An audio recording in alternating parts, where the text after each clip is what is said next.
मित्रांनो, पिंकीचा विजय असो या मालिकेच्या आजच्या भागामध्ये पिंकी आता शांताराम काकांना विचारते पुढे काय झालं.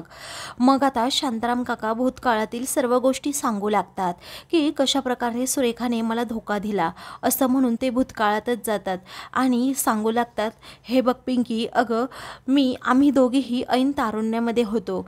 जेव्हा मी तिच्या घरी गेलो तेव्हा ती अगदी उदास दिसली होती. मी तिला विचारलं, काय झालं सुरेखा तुला, तर तिने मला काही सांगितलं नाही. तिला तिच्या फुलांच्या आवडीचा म्हणजे आबोलीचा गजरा दिला, त्याचबरोबर तिच्यासाठी एक सुंदर अशी साडी सुद्धा आणली होती.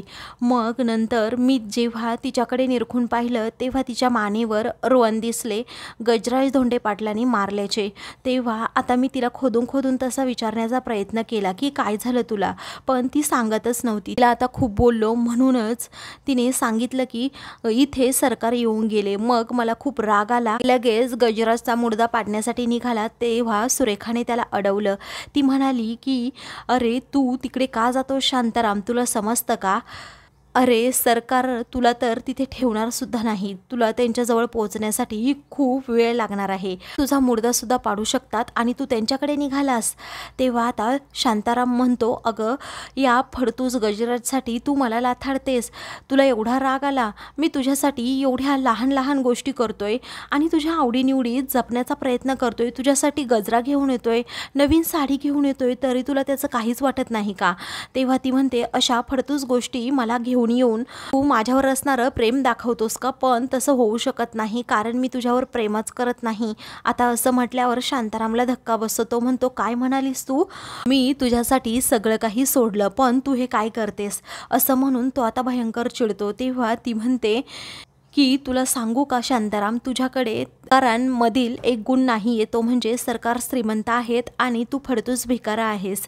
सरकार मला आयुष्यभर अगदी सुखात ठेवतील आणि मी तुला शब्द देते की सरकार माझ्याबरोबर लग्न करणार, एके दिवशी ते माझ्या गळ्यात मंगळसूत्र घालणार.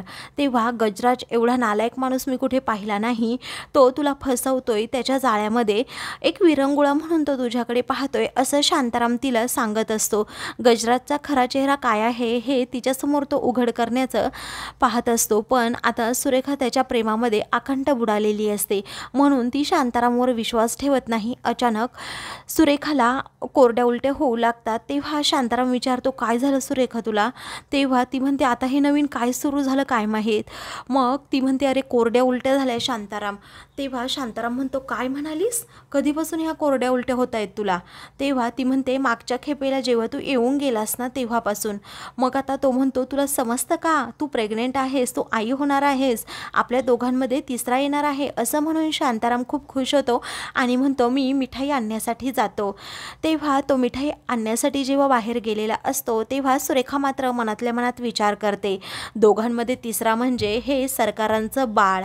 आता मी अशीच ओळख त्याची करून देणार, शांतारामचा पट्टा कायमचा कट होणार आणि सरकारांना जर माझ्याकडे जर घेऊन यायचं असेल तर या बाळाचा हत्यार म्हणून उपयोग आता मला केलाच पाहिजे, असं सुरेखा नीच पातळीला जाऊन विचार करते.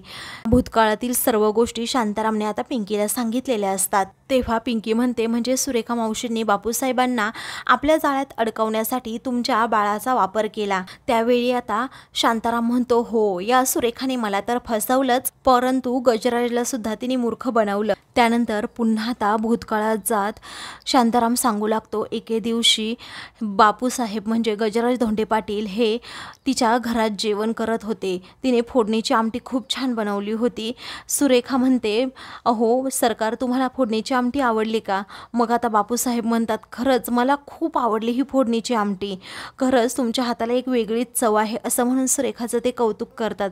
सुरेखा आता लगेच विषय काढते आणि म्हणते, सरकार आता मला इथून पुढे जास्त काम नाही करता येणार, म्हणजे अशा दिवसांमध्ये जास्त दगदग करायची नसते बाईने.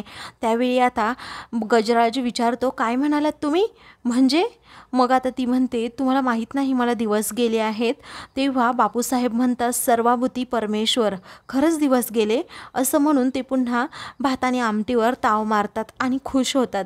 सुरेखा म्हणते, तुम्हाला एक सांगू का, एक छोटीशी इच्छा तुम्ही पूर्ण कराल का? तेव्हा कोणती इच्छा, असं ते विचारतात.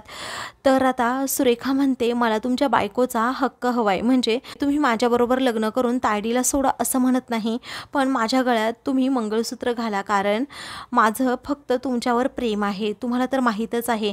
आणि आपल्या दोघांमध्ये आता तिसरं म्हणजे आपलं बाळ येणार आहे. आयडीकडे जा आणि माझ्याकडे सुद्धा या, असं आता सुरेखा निर्लज्जपणाने म्हणते. मग आता बापूसाहेब म्हणतात, तुम्ही काळजी करू नका, आपल्या बाळामध्ये, तुमच्यामध्ये आणि माझ्यामध्ये कुणीही अंतर पाडू शकत नाही. ह्यांची चांगली काळजी घेईन. तेव्हा ती विचारते की एक इच्छा बोलून दाखवू का अजून? तेव्हा बापूसाहेब म्हणतात, बोला ना. ती म्हणते, बाळाच्या आणि माझ्या डोक्यावर एक हक्काचं छत पाहिजे. मग आता बापूसाहेब म्हणतात, काळजी करू नका सुरेखा देवी, होईल सगळं ठीक, हळूहळू दिवस जाऊ द्यात, मी तुम्हाला घरसुद्धा देतो. त्यानंतर सुरेखा म्हणते की माझी अजून एक इच्छा आहे, तो शांताराम आहे ना, तो सारखा माझ्या पाठीमागे लागतोय लग्न कर म्हणून, तेवढं त्याला गप्प करा ना. तेव्हा बापूसाहेब म्हणतात, हो मी त्याचा बंदोबस्त करणार आहे, माणसं त्याच्या मागावर पाठवली आहे, तुम्ही काळजी करू नका. तेव्हा आता सुरेखाने बरोबर हा डाव साधलेला असतो. मागून दिवस जात असतात. सुरेखा माझ्या बाळाला जन्म देते, पण ती ॲक्सेप्ट करायला तयारच नसते की हे आपल्या दोघांचं बाळ आहे. ती सारखी म्हणायची, ते गजराजचं बाळ आहे, तुझं नाही आहे. पण मला त्यावर विश्वासच नव्हता, कारण मला माहीत होतं की गजराजचं हे बाळ नाही आहे, ते बाळ माझंच आहे. तिने बाळापासून सतत मला लांब ठेवण्याचा प्रयत्न केला, शांताराम सांगत असतो. मग पुढे आता एके दिवशी बाळाचा जन्म झाल्यानंतर खेळवत होती. मी तेथे गेलो आणि तिला म्हणालो की बाळ माझं माझ्याकडे दे, पण तिने त्यासाठी स्पष्टपणे नकार दिला. ती आता आतमध्ये जाते आणि दार बंद करून घेते. शांताराम आता मागचा पुढचा विचार न करता लगेच तोडून टाकतो आणि पाळण्यात असणाऱ्या संग्रामला घेत असतो. पण आता सुरेखा त्याला हातसुद्धा लावू देत नाही. तेव्हा शांताराम म्हणतो, जर माझ्या बाळाला दिलं नाही तर मी तुझा जीवच घेतो, असं म्हणून तो तिचा गळा पकडतो. त्यावेळी आता बरोबर बापूसाहेबांनी याच गोष्टीचा आता डाव साधलेला असतो. तेथे पोलीस आलेले असतात आणि शांतारामला म्हणतात, ए शांताराम चल, बरोबर पोलीस स्टेशनमध्ये यावं लागेल. तेव्हा तो विचारतो, काय झालं? मग आता पोलीस म्हणतात, तुझ्या ट्रकमध्ये अंमली पदार्थ सापडले आहेत, तू ड्रग्स घेतोस ना? तेव्हा तो म्हणतो, मी एक सामान्य ट्रक ड्रायव्हर आहे, मी असं कधीही करत नाही. पण हा खरं तर सगळा बापूसाहेबांचा प्लॅन असतो आणि सुरेखाला तो माहीत असतो. तेव्हा सुरेखा म्हणते, हा धोकेबाज आहे, याला घेऊन जा पोलीस साहेब. शांताराम म्हणतो, तुझाही माझ्यावर विश्वास नाही का? मला कोणीतरी यामध्ये फसवलंय सुरेखा. तेव्हा सुरेखा म्हणते, निघतोस का आता इथून? असं म्हणून ती शांतारामला आता कायमचे जेलमध्ये पाठवते. आता शांतारामने सगळं काही पिंकीला सांगितलेलं असतं. तेव्हा पिंकीला आता सुरेखाचा खूप राग येतो. ती म्हणते, तुम्ही काळजी करू नका, आपल्या दोघांचा एकच शत्रू आहे, ते म्हणजे सुरेखा मावशी. युवराज आता तेथे आलेला असतो आणि तो पिंकीला आवाज देतो. तेव्हा शांताराम विचारतो, तेथे कोण आहे? मग आता पिंकी म्हणते, तुम्ही काळजी करू नका, ते माझे धनी आहेत, असं म्हणून पिंकी त्यांना सांगत असते. आता शांतारामच्या कानावर कारभारीन कारभारीन असा युवराजचा आवाज पडतो. तेव्हा ते म्हणतात, इथे कुणीतरी आलं आहे, मी जातो, असं म्हणून ते जायला निघतात. पिंकी त्यांच्या पाठीमागे धावत असते, पण तिला व्यवस्थित चालता येत नसतं, कारण तिचा पाय मुरगळलेला असतो. आता युवराज तिथे येतो आणि पिंकीवर ओरडतो, म्हणतो की तुम्हाला काही कळतं की नाही? मी म्हणालो होतो ना कुठे जायचं नाही म्हणून, मला विचारल्याशिवाय, तरीही तुम्ही इथे मला न सांगता आलात, तुम्हाला काही वाटतं की नाही? मला तुमची किती काळजी वाटत होती.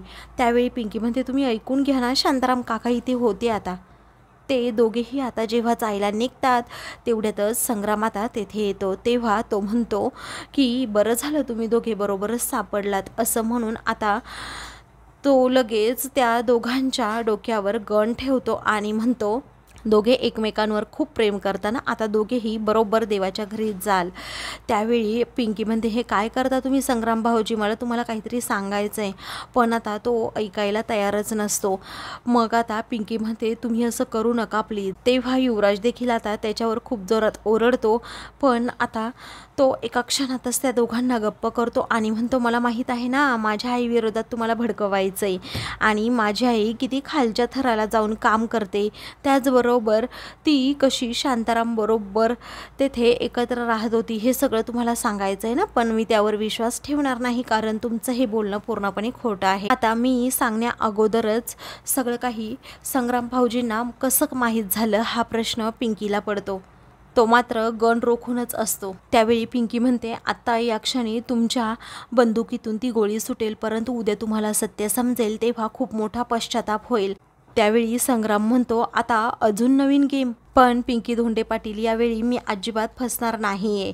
तेव्हा पिंकी म्हणते अहो पण एकदा तरी ऐकून घ्या. त्यावेळी संग्राम म्हणतो मला माहीत आहे ग तुला काय सांगायचंय, कारण तू हेच सांगणार आहेस ना की शांताराम हे माझे वडील आहेत आणि तुमची आई तुम्हाला नेहमी फसवत आली आहे.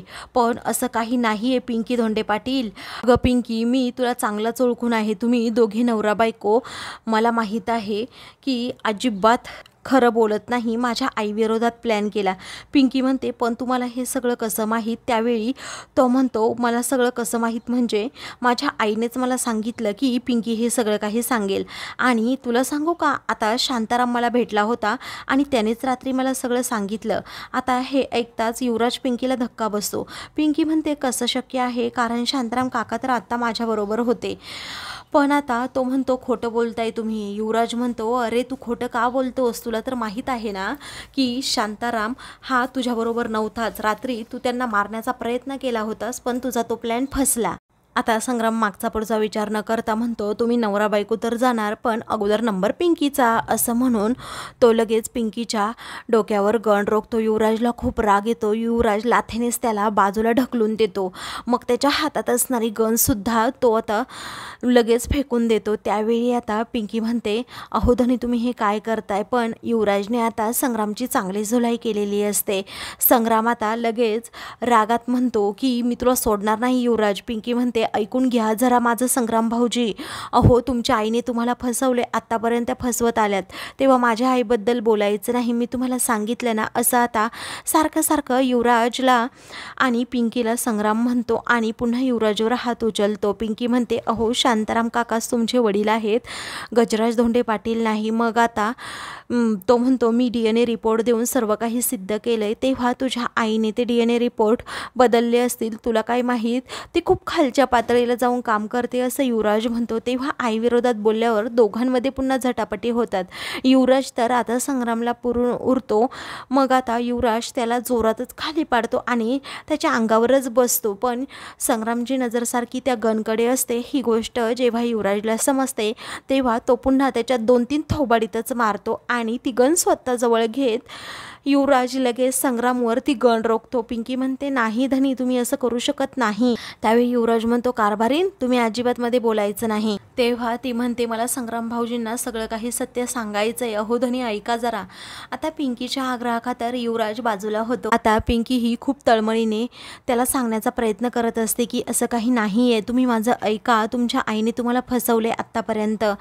मी कुणाची शपथ घेऊन सांगू, अहो तो खोटा शांताराम होता, मला आउट हाऊसमध्ये हे सगळं काही सांगितलं, मी आता काय करू. असं म्हणून ती युवराजच्या डोक्यावरच हात ठेवते आणि म्हणते आता मी यांची शपथ घेऊन सांगते तुम्हाला पण हे असंच आहे. तेव्हा आता संग्रामला समजतं पिंकीच्या बोलण्यामध्ये काहीतरी तथ्य आहे म्हणून तो गप्प बसतो. आता मित्रांनो पुढील भागामध्ये सुरेखा ही खाली तळमजल्यात गेलेली असते आणि शांतारामवरती गोळ्या झाडते पण खरा शांताराम हा मागे उभा असतो. त्याचवेळी आता पिंकी तेथे टाळ्या वाजवत येते.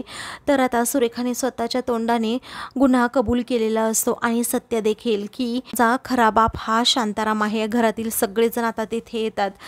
तर आता सुरेखा पिंकीवर गन रोखते पण त्या गनमधील सगळ्या गोळ्या ऑलरेडी संग्रामने काढून घेतलेल्या असतात. तो म्हणतो आई, सुरेखाचा सगळा प्लॅन तिच्यावरच संग्राम आणि पिंकीने युवराजने उलटवलेला असतो. अशाच मालिकेंची पुढील भाग पाहण्यासाठी चॅनलला सबस्क्राईब करा.